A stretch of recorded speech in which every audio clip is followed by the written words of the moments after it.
yung contact. Kamay. Long pa.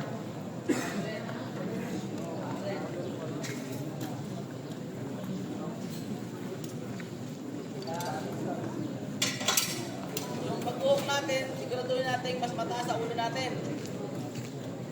Kasi oras na dito, katulad dito, kung mas mahaba yung lanyard nyo, posibleng tumama pa rin yung ulo nyo dito sa baba pagka nahulog kayo dahil sobrang haba ng lanyard.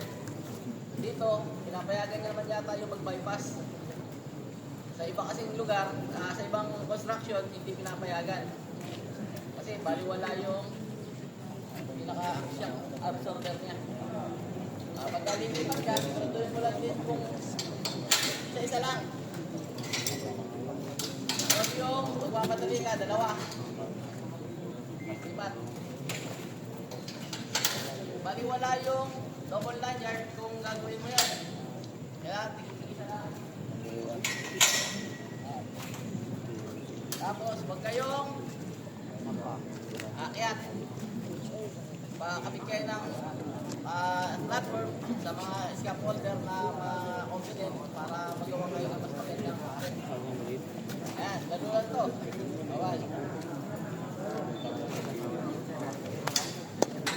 Second din, kung may mga loose materials sa ibabaw, pakitanggal na lang o pakilinis para walang madulas o matapilok sa mga dahil focus ka sa trabaho, hindi mo alam, matatapakan mo na pala yung mga formang may pangapako, sigurado. Kung luma na yung sapatos mo, maaari tayo, matetano, o hindi pa tayo mamatay doon sa pako, sa tetano naman tayo makamatay.